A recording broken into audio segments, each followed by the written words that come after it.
What are we going to do? What are we going to do? We are actually going to start out by saying how much fun we're having with our giveaways. Yes. It's so fun. I don't know if we'll always do them or if every week we'll do them, but we've been doing $50 Amazon gift cards, which makes it super simple to get it to people. How do I get one? Just like or actually, let's just say comment. Any comment. It well, doesn't we've been have giving to be you a one. Keyword. We don't even have to do a keyword. It's just write a comment. Something You're making about it so hard. the episode. No. You could just really say hi. So any comment gets you entered to win. Entered to win. Yeah. What about rude comments? What about things that are off color doesn't or maybe matter. not even acceptable? Yeah, send us a rude comment. Okay, so this month or this week, comment the word rude. No, you don't have to comment a word.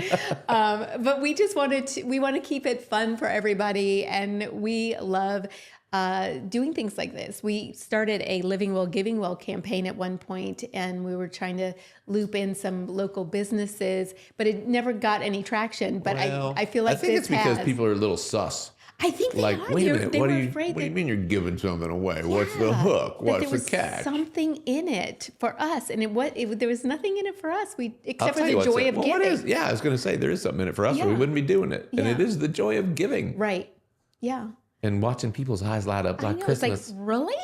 Wow. Yeah. Oh, I know crazy. Lily yesterday on her socials, she likes to do Starbucks QR codes. Okay. So she'll load a QR code with a couple $100 worth of coffee money and then put it on her stories, and people can go through the Starbucks line and they get a free cup of coffee on Low Talks Lily. Okay. Isn't that sweet? Yes, it's delightful. Yeah.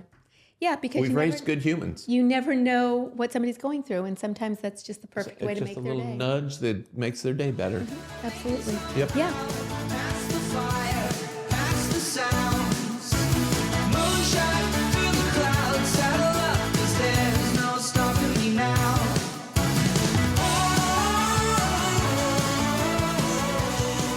So I didn't really have a true agenda for today. I thought we could just come on here and talk. So hopefully we keep things Ramble. spicy enough Where's for you the guys. clock? This could get out of control very quickly. Thank you. But the basic topic was what we've changed our minds about the marriage and health edition. Changed our mind. Change our minds about it. So things that we thought, because we're coming up on 40 years of marriage, you guys. So we've Next had week. next week, Is that right? 2 weeks, the 17th of This of month. May. Yes, this Somewhere this month. And so it just made me think back to like in the beginning, like you're so, Much in love. well, so much in love, but you also just have you don't have a lot of flexibility in your thinking. Like what you it's kind of like you stand on a hill and you're just going to die there with some of the thoughts that we have. Do you know what I mean? Thankfully, none of us did that.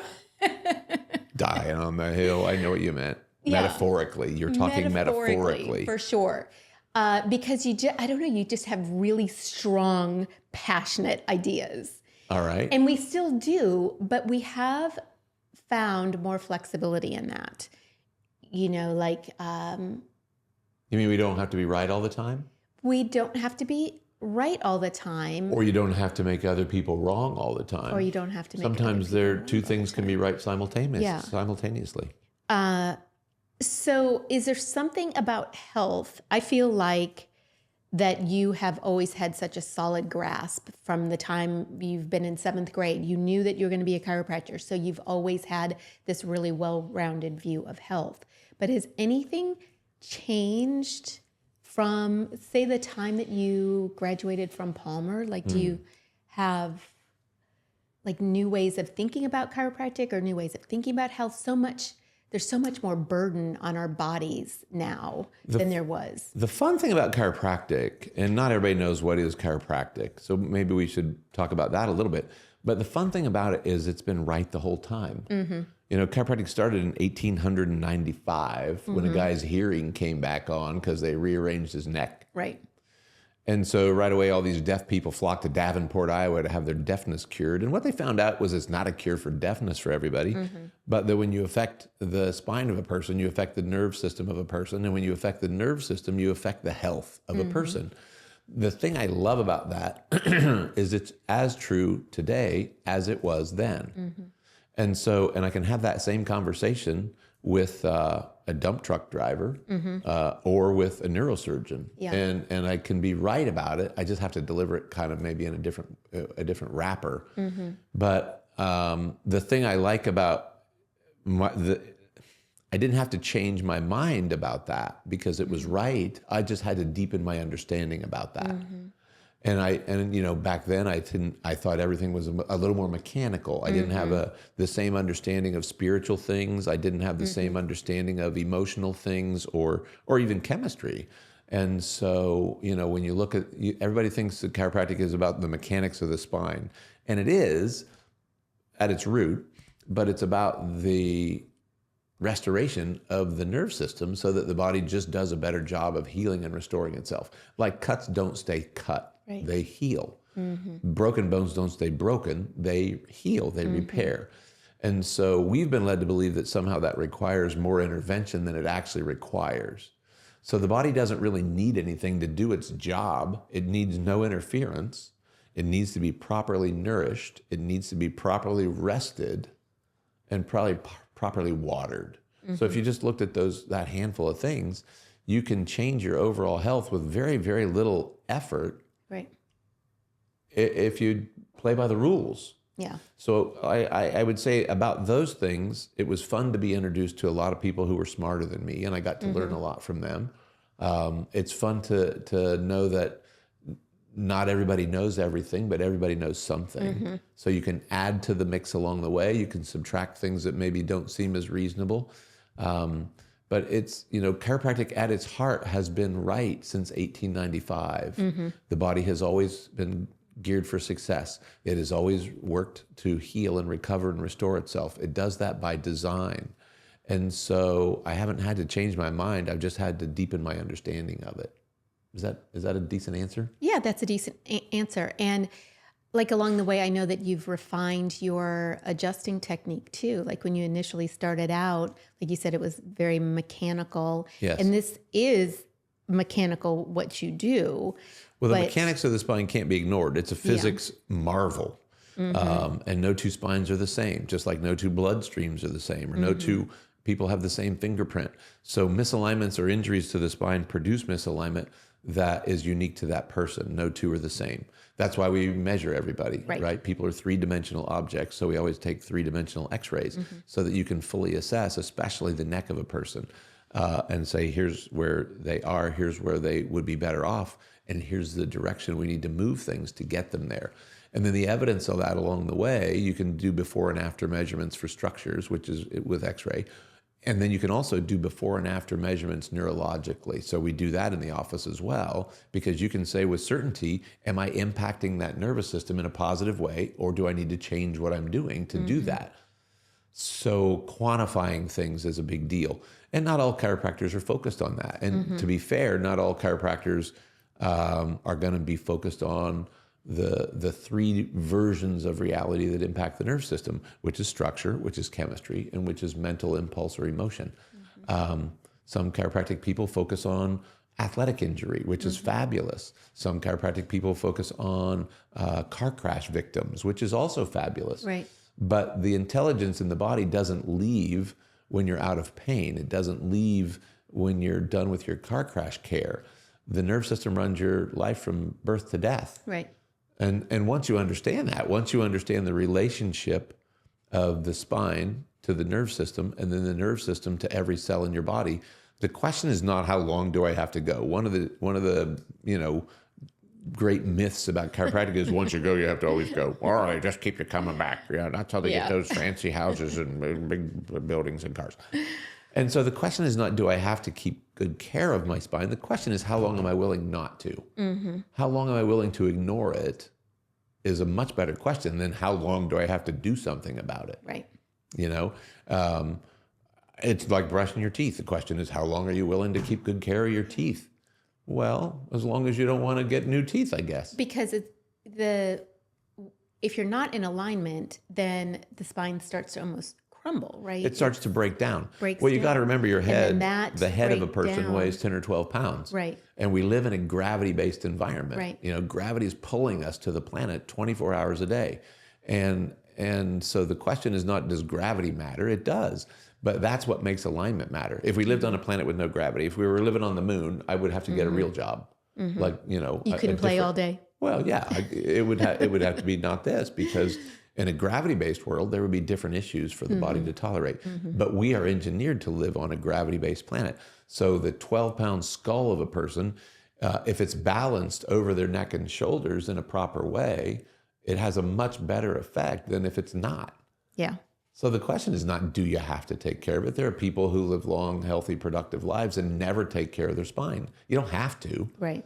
But you also cannot optimize your life if your nerve system is not functioning in an optimized way.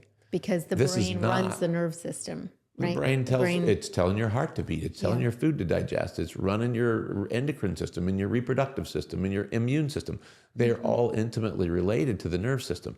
So assault to the nerve system or any injury or compromise, well, this is why they don't let people drink and drive. Right. Right? It assaults the nerve system. It changes muscular coordination, it changes speech, it changes thought processes, it changes reaction time.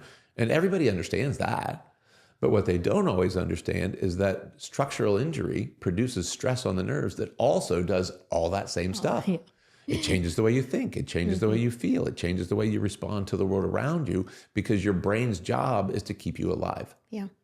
So on a 20-degree day, you might get goosebumps. On a 90-degree day, you probably shouldn't, right? So its job is to take in the information of the world around it and then create changes in our physiology that adapt us to the world we're living in so that we don't die. That's its job. Yeah. And So basically, it really hasn't changed all that much. no, they were right. Here's So what's 40 what years has. ago, what you felt then is exactly the same as you feel now. Well, the difference For the between most now and part. 40 years ago is that science validates it. You Yeah. know, the science back in 1895 didn't have a complete understanding. They didn't even know that the nervous system runs the immune system until the 1990s. That's That's crazy. 100 years later. But also 1990s, like that's so recent. Well, it's recent to you and I. It's not recent to everyone. You know, we were born way back in the 1900s is when we were here. And so, you know, people think we were primitive. There was no internet, my goodness. But you know what? The brain, the nerve system is by all standards the supreme transmitter and receiver of all things information. Yeah. And there are people now, science now is tapping into the human brain. Like there are people who want to put a microchip in your brain to power other things or change the way you think and feel or change the way you react and respond. Yeah. So, you know, the internet didn't exist and science and technology didn't have some of the changes that they've enjoyed or whatever today. So, but the premise has been right the whole time. Yeah. And unfortunately, a lot of people in chiropractic ran from the premise. You know, it wasn't scientific, it was a cult, it was whatever. And so they wanted to medicalize or somehow progressivize the concept. But you can't change the truth. Yeah. It is the truth. And so, I don't know, I sleep good at Kind night of like the Bible. knowing that here's the truth. Yeah. Does the body heal itself? Does it regulate itself? Does the nerve system have anything to do with it? And if so, that means anything that interferes with the nerve system is not going to be beneficial to that person. And anything that restores or clears or removes nerve interference will always be to that person's advantage. It's very, very simple. Maybe too simple for some people. Nobody ever got a headache because they were low on Tylenol. Right. Yeah. So do you want to know what's changed for me? What's changed for you as the wife of a person who's rambling on? I love the way you ramble, though. I mean, Well. you don't ramble without a reason. Sometimes I do. Yeah. Sometimes. Sometimes he does, but not all the time. Yeah. It could be that nicotine. What's changed for you? So, go to mile a minute. Well, I used to believe that if you had the right plan and the right diet, the right supplements, like a just do this and you'll get that attitude with clients was all it took.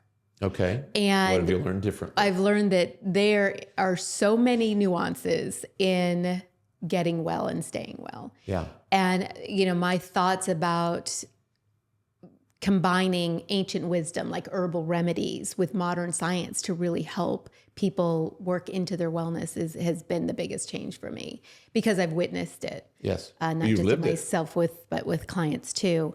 I don't think I ever thought it was one size fits all because I do muscle testing and I could see that with every client, their protocols, even if they had similar symptoms, their protocols were different. Right. The products that they were going to use were different because their chemistry is different. So what works they're for gonna one person doesn't work for the same way for all people. Correct. Yeah. Which is flawed thinking in our traditional medical It community. is for dosing. Right? You have a heart and- attack, you're going to put 3 different drugs into your system, whether you like it or not, Right. because that's the protocol. And it doesn't matter how that combination of chemistry might be adversely affecting your health. Yeah. But people have been led to believe if we can just lower your blood pressure, that everything will be okay. Well, if we don't look at why your blood pressure needs adjusted, that's a different conversation. Yeah. We've been led to believe certain things about cholesterol or other issues that are they're blatantly not true. Yeah. But if you hear them often enough and your doctor repeats them often enough, we believe as though they must And be the TV true. too. And the television. Yeah. Ask your doctor if it's right for you. Well, ask your doctor if getting off your keister's right for you. Move a little. Yeah. So basically now I see things more like rhythms rather than rules. I think that's where I That's a nice way to because think of it. I just was very set in, well, this has to be what it is because this is what, everybody's saying. And this is even what research would say. But research changes. It's amazing Well, how that research doesn't only changes, too. change. Research is a little shifty. Like if you want to know what the research is saying, just look at who is funding it. Right, exactly. most of the time, the people Please who follow fund- the money. Yeah, people who fund the research tend to get the outcomes that they were Mm-hmm. seeking, and then there's usually stockholders that are really glad about that. Yes, absolutely. One of the things, speaking of the blood pressure situation, I was reading about how over 70 people start falling so much. They start having falls and then broken hips and all kinds of things. And a lot of that is that the conventional way of dosing blood pressure medicine is to get that blood pressure to 120 over 80. Right. Then you're doing great. You're right on what I've target. been You're told. on track. Yes. And what they're finding out is that if they're at 120 over 80 through the day, then they're closer to 75 over 50 at night. So they stand up to go to the bathroom or just wake up from their sleep, and all of a sudden they're on the ground and they don't even know what happened to them. Because the medication doesn't know what numbers you want, it just automatically lowers the number. Lowers it to, so for people so that below normal, below acceptable. normal, and it's almost worse to be below normal than it is to be hypertensive. Confusion, dizziness. Yeah. So what the ultimate spin from that was that if you're over 70, please do talk to your doctor about this and talk to them about keeping you in the 140, 150. The number needs to go over up as 90 age to goes 95. up. Yes, because things get a little bit stiffer, Right. it's a little harder. So the blood vascular They system need to get to the brain and the feet. brain needs the same amount of oxygen, but if Yeah. you pump the same, it's just a fluid dynamics issue. It is, yeah. So what used to be a nice flexible hose is now a little more rigid as time goes by. So that means if you push the same volume of blood through it, the pressure necessarily goes up. But the brain needs the same volume of blood Yes. to have the same oxygen concentration. So if we reduce the number, we are reducing the oxygen, and consequently I'm dizzy, I'm forgetful, I'm unsteady, Right. Yeah, but you're 120 over 80. Yeah, you got Olympic Thumbs up. gold. Yeah. No, it's so I if nothing else comes out of this particular episode, I hope people will talk to their doctors about something Well, like that. and again, you would hope that your doctor's paying attention. In all honesty, not everybody. Some of them just do what they're told. This article was saying was that's not what happens. Yeah. That that number is so part of their protocol. Part of the training. They're just doing what they're trained to do. It doesn't make them bad people, by the way. No. They're just doing what they've been taught. It's just that what they taught might have some flawed thinking at its foundation. Yeah. Okay, we have 3 more. Something about marriage that surprised you. Oh. But I'm already looking at the clock and I'm like, oh, if we do all 3 of these, this is gonna be a long episode. So one's health, one's marriage, and one's what?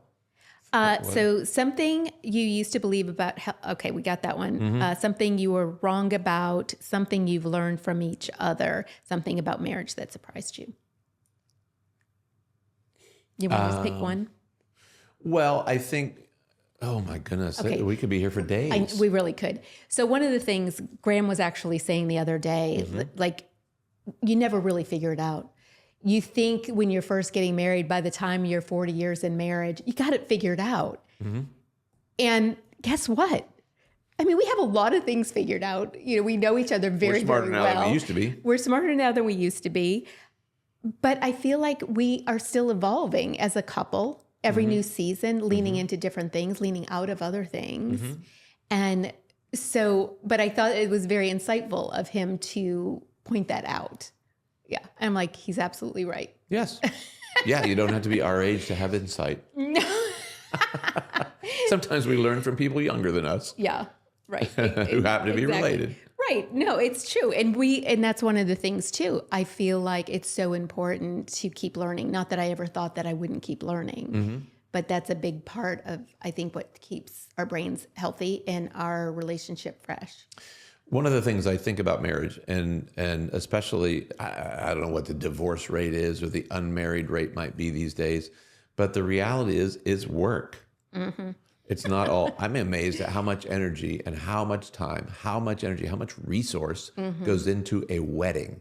And the wedding day is an extraordinarily stressful day for a lot of people, but it's also the easiest day of your marriage. Yeah. You know, the work begins the next day when you've got to, now I am bound to this person. And from a spiritual standpoint, you know, if your wedding is God's wedding, if God is ordaining your connection to that person, it no longer is your marriage. It is his marriage. And your job is to care for it and maintain it and steward it well into your seasoned years. And so I think of our marriage as not ours, it's his. And our job is to not goof it up. Yeah. And to honor him in it, and to know that we both have roles to play, and to live that out in a way that lets other people say, hey, they must be doing something right. Not all the time do we do it right, for sure. But it's a lifelong commitment, and it's something that doesn't belong to us, it belongs to him, and we just got to not goof it up. Yeah. That's how I think of it, you know? And so what was I wrong about? No, something about marriage that surprised you. But you don't have to answer that one if you want to answer something. I don't know. I mean, it's a surprise all the time. The surprise, though, is it's never just 50-50. That is so true. You do your part, I'll do my part. Yeah. You know, there used to be this saying, you take care of me and I'll take care of you. And we kind of don't operate that way. We take good care of each other. Yeah. But I will take care of myself for you if you will take care of yourself for me. That's absolutely that's a little so imperative. better way to think of it, because you don't make my choices and I don't make your choices. Exactly. And sometimes we make bad choices, or I will make bad choices. I'll readily admit that. Nah. Well, but I'm not the only one. Right, exactly. And so sometimes, you know, you got to give each other a little grace. Yeah. Yes, learning to forgive pretty quickly. You better, because that grudge will eat you up from the inside out. Turns you into a bitter Hard old feelings. soul. Well, then you're looking to trade it in. You know, we live in kind of a disposable world. If your microwave breaks, you don't even fix it. You just go get another one. Yeah. If your bicycle's not working, you don't fix it. You just go get one. Well, your marriage is not like that. You don't just throw it away and go get another one. Yeah. You work through whatever's in the way to say, if this is my person, I got to work through whatever this is. If it's possible, we understand that there's certain There circumstances. will always be times that it's good. And again, God's pretty clear about that. There are times when the yoke is uneven and you got to figure out what to do about it. But to honor the marriage that you've made and the commitment that you've made is not easy sometimes. It's a little bit of work. I mean, you put up with a lot of trash. Yeah. For 40 years. Thanks. So do you. Yeah. Thanks for not killing me. Never on my radar, guys. What is something that you've learned from me? How long do we have? There's a long list. Well, let me tell you what I've learned from you. Thanks. Is your steadiness. When things feel really chaotic, whether it's physical chaos where, you know, I've got a list a mile long and you just come in and you're just the steady, clear-headed, let's knock this out, prioritizing properly, and just lifting a lot of that off of me. It's that grounding that you provide, that foundation where I know that I feel safe to make mistakes and make poor choices. And so I try to be better at that for you. Thanks. You're welcome. Yeah, it's totally helped to shape how I work and how I live my life, whether it's with you or outside of you. The thing that I think that makes us a good team is that I can be that steady thing, but sometimes I'm the one who's flying off the handle and you get to be that steady thing. Yeah, I suppose it depends on the circumstances. It really does. Yeah. I'm talking day to day, not based around event, because I know sometimes traveling is super high stress. And so, I usually have no, we got this, it's totally fine. We're going here, here, and here, and we got plenty of time. And, but I'm just talking about overall with either the stress in the world, and you're able to kind of talk me down and recenter me on God. And that I think is so critical, because it's really easy for the world. And I do have to spend time on social, even though I try not to do, just crazy scrolling. I'm very focused and intentional about being on social media, but all around us, there's crazy stuff happening. Yeah, the world's not getting more steady. The world's getting less steady. And so you have to realize that, and then again, adapt and modify your behavior based on information, but He's pretty clear about this. But, people don't perish for a lack of information. Right, exactly. Almost for too much. Right, because we are overinformed. We are overinformed. So I'm not even going to tell you about my frequency watch. Not this episode anyways, maybe another one. Yeah. Because it's pretty cool, but I don't want you to go buy one. But it's getting very hard to know what's true. It's getting hard to know what's real between AI, both audio, visual, text. Yeah, I think that's one of the reasons why I've kind of gotten off social media. It's like people nothing dumber. feels real. Nothing feels real. Like I want my friends to be posting what's really on their heart, and I don't even want it to be a refined, sweet version. Now you don't even know if it's them posting it. It could be somebody completely not them pretending to be them posting it, or creating a certain persona. Yeah. So I've gotten to the point where, and I tell people this in the shop every day, the only exchange that I know is real is the one we're having face to face in this minute. It's exactly true. And there's something to be said for that, I think. Which, yes, I'm so excited. I know that this episode is gonna come out after Ladies' Night, but I'm excited to be able to share about that. But that's Thursday night, and that face-to-face is so fun. If you guys want to do more of those fun things, face-to-face in the office, we would love to do that. I had somebody talking to me. It was a new lab that we're going to be working with that's basically for mysterious diseases and autoimmune issues. And I'm really excited about their test kits. But she was talking about, what is it? It's Mahjong? It's a card game? Mahjong. Yeah. Yes. And she I've got some Mahjong ladies in the practice. So I was like, because Graham is, we're in May now and I still haven't picked my hobby. And I was thinking about that. I've got 3 women in here that would love to drag you to Mahjong. They do I would want to do it here. Like I would want to set it up. Like a Mahjong night. Yes. Yeah. Yeah. All right. That's worth looking at. Maybe they can come in and teach us how to do it. I've got a handful of girls that would love to do that. Yeah. So thank you, Kara. They play for money, by the way. Oh, I think they all do. Yeah. Yeah. It's so funny. They'll come in here, get dialed in, and it's like Mahjong Monday. Mahjong Monday. Okay. Oh, wow. And so they're leaving after their appointment to go play Mahjong. And I'm like, we got you dialed in. I'm expecting you to bring them some money. And they do. That is so funny. But, and so we've been talking about brain too. And I'm like, because she was telling me, her name's Kara. She was telling me about how strategic it is. It's something that she's fairly new at. But she is loving it. And I'm like, oh my gosh, that would be such a fun way to get people together. Yes. Because she was really going on and on. Yeah. I'm excited. It's something to consider. Let us know if you're local and you think that would be a fun little thing to start up. I've also thought about doing a Bible study. Okay. But not a long one, because I know people have a hard time committing to long periods of time. But if we could do like a 3-week Bible study where I was going to say 4, but yes. Yeah, 3 or 4. Month-long commitment. 21 days is sometimes what I feel like is Okay. reasonable. If it's not 90 days, it's usually 21 days. That's how I'm okay with that. don't know why. But that way we just getting people together and we can rotate. Maybe we can do mahjong. Mahjong. I know, I don't Say it know why. again. Mahjong. There you go. Mahjong. It's I need to Mahjong say it a Monday. million times. Yeah. And then, and then do Bible study and then come up with another thing. You guys did crocheting for a while. Knitting. Yeah, we And had that a was knit fun. night. Yeah, We had knit knit night. night. Knit Thursdays night. were knit night. Yes.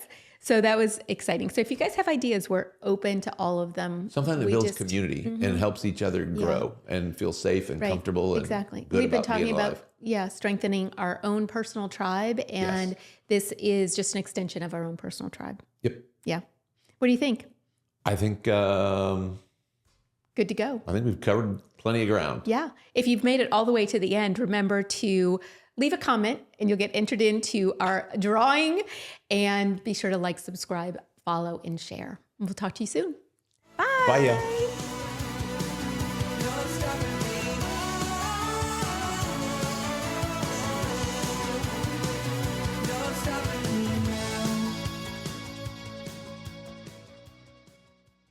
Dealing with, I was going to talk about, I can still talk about it. Donna Bellman gave me this beautiful white chocolate. Donna Bellman is a lollipop. machine. I can't believe Donna Bellman has not come on our podcast. Donna Bellman, She is please join us. boss lady Bellman. I was telling the guys about how you made these and who you're making them for with the Texas Roadhouse people. So hopefully you'll. But she'll jump make on like here with us 3,000 Easter peanut butter eggs. More She'll- than that. I mean, it's wild. Years She is past, just a she's machine. 15,000 Holy a moly. year. Yeah, and she Out of her would home. use. I mean, She she's uses that as a fundraiser for her church. yes. She is such a generous woman and is always loving with her heart and giving with her. She's got a special resources. spark. There's no doubt about it. We got to get her on here, Donna Bellman. You're I going know. to I got to. I saw her today. I had dropped off a couple more items and picked up a couple more items. It's pretty rare that we call somebody out, but we're calling out Donna. Yeah, Donna, we're calling you out. Now she'll never come. No, she will. We actually were talking about it again. We talk about it every time. Because they have such a unique and wonderful story and history too. I said, Donna, maybe you and Ed should have your own podcast. Like you should do a podcast. And she said, I can't figure that out. And I'm like, you have figured so much stuff out in your life. You could She's totally genius. figure out podcast. She is a genius. And she's got a little sassy blue Camaro. She's got a sassy, and yes, she's just, but you know what? She is just so centered and grounded on God, and everything she does is rooted in her faith. Yeah. And it's that's obvious. what makes her sparkle. Donna, you really do sparkle. I love you. All right. Now we're really going. Now we're done. Bye.